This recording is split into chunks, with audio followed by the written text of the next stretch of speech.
नमस्कार साथियों। आदिकाल और भक्तिकाल की सीरीज़ पूरी होने के बाद आज हम आपका स्वागत करने वाले हैं हिंदी साहित्य का इतिहास के रीतिकाल के बारे में। जी हाँ, बहुत ही महत्वपूर्ण वीडियो ये रहने वाला है और ये हमारे रीतिकाल का भाग प्रथम है। तो मीमांसा ऑनलाइन एकेडमी पर आप सभी का हार्दिक स्वागत। चलिए बिना देरी के शुरू करते हैं आज की क्लास। रीतिकाल। देखिए, रीतिकाल की प्रमुख प्रवृत्ति रीति निरूपण है। इस काल के अधिकांश कवियों ने लक्षण ग्रंथों का निर्माण करते हुए काव्यांग विवेचन किया। ध्यान रखिएगा, बहुत इंपॉर्टेंट बात है कि उन्होंने लक्षण ग्रंथों का निर्माण करते हुए काव्यांग विवेचन किया। ये लक्षण ग्रंथकार ही रीति ग्रंथकार कहे जाते हैं। लक्षण ग्रंथों में काव्यांगों का लक्षण पद्य में दिया जाता है और स्वरचित उदाहरण से उस लक्षण को पुष्ट किया जाता है। यानी कि वह जो लक्षण जो देते हैं काव्यांगों का, वह लक्षण किस में दे दिया गया है? पद्य में दिया गया है। उसके बाद स्वरचित, खुद के द्वारा रचित उदाहरणों के माध्यम से उस लक्षण को पुष्ट किया गया है।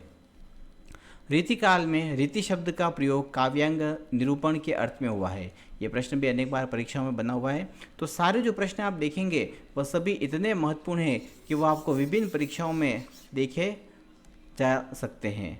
चलिए आगे बात करते हैं। अब देखिए कि रीतिकालीन कवियों का जो वर्गीकरण हुआ है वो किस तरीके से हुआ है।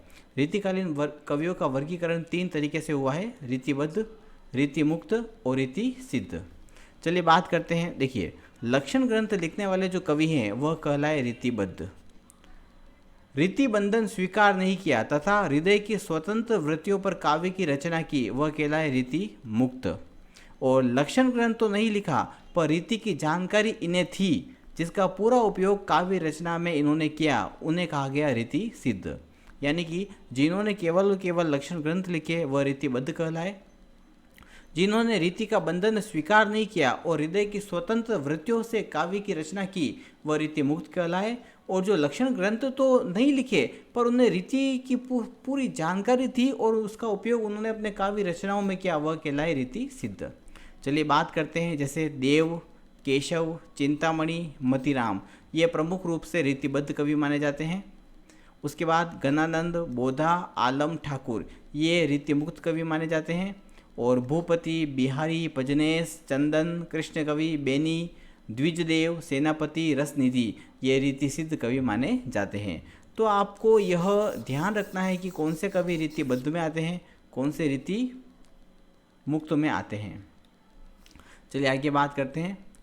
रीतिकाल का आरंभ चिंतामणि कृत रसविलास और मतिराम कृत रसराज से मानते हैं। इन ग्रंथों का नाम आपको बहुत ध्यान रखना है कि चिंतामणि किसका, चिंतामणि और मतिराम, ये दोनों बहुत ही महत्वपूर्ण कवि हैं। यद्यपि इनकी रचना 1633 ईस्वी में हुई थी, फिर भी रीतिकाल का आरंभ इन्हीं ग्रंथों से माना जाता है। संस्कृत काव्यशास्त्र के 5 प्रमुख संप्रदायों में रीति संप्रदाय भी है, जिसके प्रवर्तक आचार्य वामन है। तो ये आप ध्यान रखिएगा, रीति संप्रदाय के प्रवर्तक कौन है? आचार्य वामन। आचार्य वामन ने रीति को विशिष्ट पद रचना रीति कहा। यह भी प्रश्न बहुत बार पूछे जाते हैं, ध्यान रखिएगा कि कौन से आचार्य ने रीति को क्या कहा। वक्रोक्तिवादी आचार्य कुंतक की बात करें तो कुंतक ने रीति का अर्थ कवि प्रस्थान हेतु अर्थात कवि कर्म की विधि माना है। यह भी बहुत ही इंपॉर्टेंट कथन है कि वक्रोक्तिवादी आचार्य कुंतक ने रीति का अर्थ किस रूप में लिया है, तो वो ध्यान रखिएगा, कवि प्रस्थान हेतु अर्थात कवि कर्म की विधि के रूप में उन्होंने माना है। चलिए आगे बात करते हैं। आचार्य भोज ने रीति को काव्य मार्ग कहा है। चिंतामणि ने रीति को काव्य का स्वभाव कहा है। ध्यान रखिएगा, बहुत इंपॉर्टेंट है। बरनो रीति स्वभाव ज्यों वृत्ति वृत्ति सो मित्र, ये चिंतामणि का कथन है, ध्यान रखिएगा। देव ने रीति को काव्य का द्वार कहा है। ताते पहले बरनिए काव्य द्वार रस रीति, ये देव का कथन है। आनंद वर्धन ने रीति को वाच्य वाचक चारुत्व हेतु कहा है। बहुत इंपॉर्टेंट कथन आपके सामने आ रहा है, इनसे अनेकों बार परीक्षा में प्रश्न बने हुए हैं। काव्य रचना पद्धति के अर्थ में भी रीति शब्द का प्रयोग मिलता है। जैसे हम बात करते हैं, रीति सुभाषा कवित की बरनत बुद्धि अनुसार, ये चिंतामणि का कथन है। अपनी अपनी रीति के काव्य और कवि रीति, यह देव का कथन है। छंद रीति समूचे नहीं बिनु पिंगल के ज्ञान, ये सोमनाथ का कथन है। काव्य की रीति सीखी सुकवि न सो देखी सुनी बहुलोक की बातें, यह भिखारी दास जी का कथन है। और थोड़े क्रम क्रम ते कहीं अलंकार की रीति, यह दुल्ह कवि का कथन है। ये कथन बहुत महत्वपूर्ण है, इनसे प्रश्न बार बार परीक्षाओं में, प्रतियोगी परीक्षाओं में पूछे जाते हैं। अब देखिए, अब महत्वपूर्ण एक और टॉपिक है रीतिकाल का नामकरण। देखिए, उत्तर मध्यकाल या रीतिकाल यह कहा था आचार्य रामचंद्र शुक्ल ने। रीतिकाल को अलंकृत काल मिश्र बंधु ने कहा। रीतिकाल को श्रृंगार काल विश्वनाथ प्रसाद मिश्र ने कहा। रीतिकाल को कलाकाल रमाशंकर शुक्ल रसाल ने कहा। ये ध्यान रखिएगा, ये बहुत महत्वपूर्ण है, यहाँ से प्रश्न बनते हैं। शुक्ल ने रीतिकाल की समय सीमा 1700 से 1900 विक्रम यानी 1643 से 1843 मानी है। ये ध्यान रखिएगा टाइम पीरियड। शुक्ल ने यानी आचार्य रामचंद्र शुक्ल ने चिंतामणि को रीति काव्य परंपरा का प्रवर्तक माना। ये अलग अलग है, तो शुक्ल जी का बहुत बार पूछा जाता है, तो चिंतामणि को ये रीति काव्य परंपरा का प्रवर्तक मानते हैं। भगीरथ मिश्र तथा विश्वनाथ प्रसाद मिश्र ने रीतिकाल का प्रवर्तक केशव दास को माना है। जी हाँ, केशव दास को रीतिकाल का प्रवर्तक किन्होंने माना है, तो ये हमें ध्यान रखना है। भगीरथ मिश्र और विश्वनाथ प्रसाद मिश्र ने केशव दास को रीतिकाल का प्रवर्तक माना है। अब देखिए, अब यहाँ पर कुछ हम बात करते हैं रीतिबद्ध कवियों के रूप में और रीतिमुक्त कवियों में।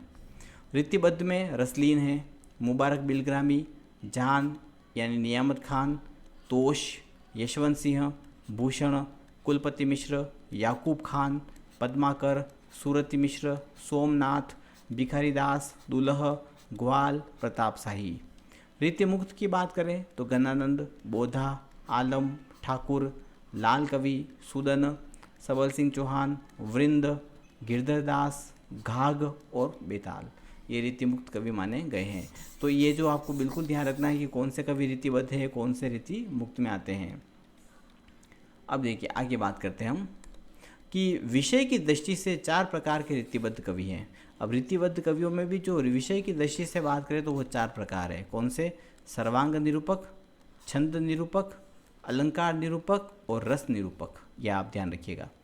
सर्वांग निरूपक, छंद निरूपक, अलंकार और रस। सर्वांग यानी जिन्होंने सभी अंग के ऊपर लिखा, छंद के ऊपर लिखने वाले, अलंकार पर लिखने वाले और रस के ऊपर लिखने वाले। जैसे हम बात करते हैं चिंतामणि की, चलिए, कविकुल कल्पतरु। जैसे सर्वांग निरूपक में कौन कौन से आते हैं तो आप ध्यान रखिएगा। जैसे चिंतामणि का कविकुल कल्पतरु ये सर्वांग निरूपक ग्रंथ है। देव का शब्द रसायन ये भी सर्वांग निरूपक ग्रंथ है। भिखारी दास का काव्य निर्णय ये भी सर्वांग निरूपक है। अमीर दास का सभा मंडल ये भी का सर्वांग निरूपक है। सोमनाथ का रस पीयूष निधि ये भी सर्वांग निरूपक है। जनराज का कविता रस विनोद ये भी सर्वांग निरूपक है। इनमें से अधिकांश ग्रंथ मम्मट के काव्य प्रकाश तथा विश्वनाथ के साहित्य दर्पण पर आधारित है। ये आप ध्यान रखिएगा। इसमें से अधिकांश ग्रंथ है वो मम्मट के काव्य प्रकाश या फिर विश्वनाथ के साहित्य दर्पण पर आधारित है। चलिए आगे बात करते हैं। रीति निरूपण की प्रवृत्ति भक्ति काल में प्रारंभ हो गई थी। सूरदास की साहित्य लहरी, नंददास की रस मंजरी 1568 और कृपाराम की हित तरंगिणी में यह प्रवृत्ति उपलब्ध होती है। चरखारी के मोहनलाल मिश्र ने श्रृंगार सागर नामक एक ग्रंथ लिखा जिसमें श्रृंगार रस का सांगोपांग विवेचन है। इसी प्रकार कर्णेश कवि ने कर्णाभरण, श्रुतिभूषण एवं बुभभूषण नामक अलंकार ग्रंथ लिखे। आचार्य रामचंद्र शुक्ल के अनुसार केशवदास को ये श्रेय है कि उन्होंने सभी काव्यांगों का निरूपण सर्वप्रथम शास्त्रीय पद्धति पर किया, किंतु हिंदी में रीति ग्रंथों की अविरल परंपरा केशवदास की कवि प्रिया की रचना के 50 वर्ष बाद प्रारंभ हुई। केशवदास का काव्यांश निरूपण भामह और उद्भट की परंपरा का है, जबकि बाद के कवि आचार्यों का काव्यांश निरूपण आनंदवर्धन, मम्मट और विश्वनाथ की परंपरा का है। बहुत इंपॉर्टेंट पंक्ति है। हिंदी के अलंकार ग्रंथ अधिकतर चंद्रालोक, जयदेव एवं कुवलियानंद, अप्पय दीक्षित के अनुसार निर्मित हुए। कुछ ग्रंथों में काव्य प्रकाश जो कि मम्मट का है एवं साहित्य दर्पण जो कि विश्वनाथ का है का भी आधार लिया गया है। ये सारी पंक्ति आपको बिल्कुल, आपको वीडियो को भले ही आपको एक बार और देखना पड़े पर आप ज़रूर देखिएगा और नोट ज़रूर करिएगा आप। चलिए आगे बात करते हैं। रीति ग्रंथों की अखंड परंपरा चिंतामणि त्रिपाठी से चली।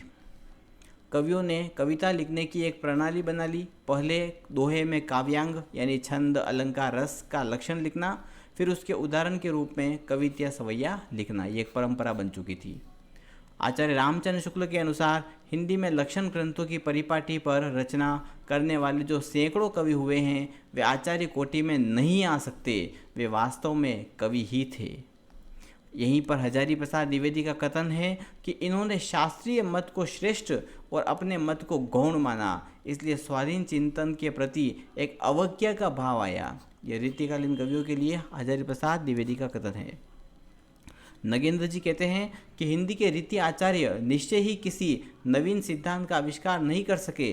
किसी ऐसे आधारभूत सिद्धांत का जो काव्य चिंतन को एक नई दिशा प्रदान करता संपूर्ण रीति काल में अभाव है, वह एक नई दिशा ना दे सके।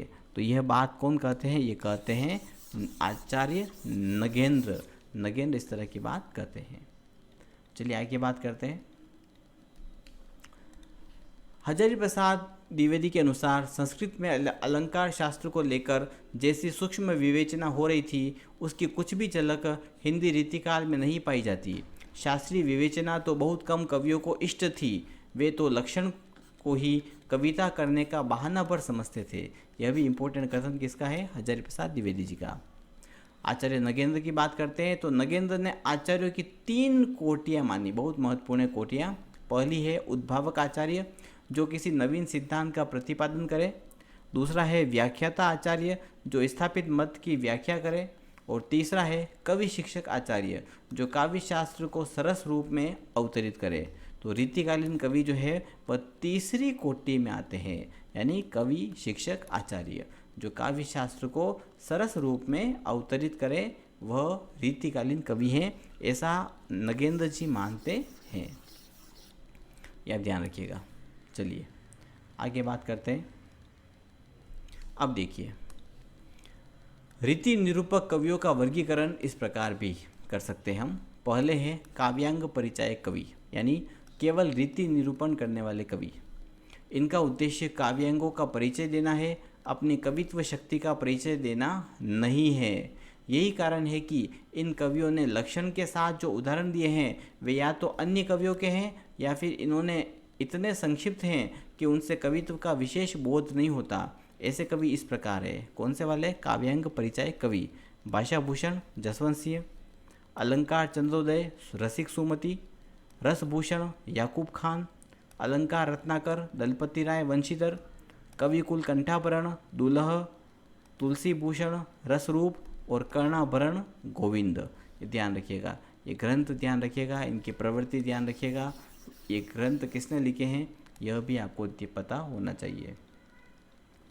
चलिए आगे बात करते हैं हम।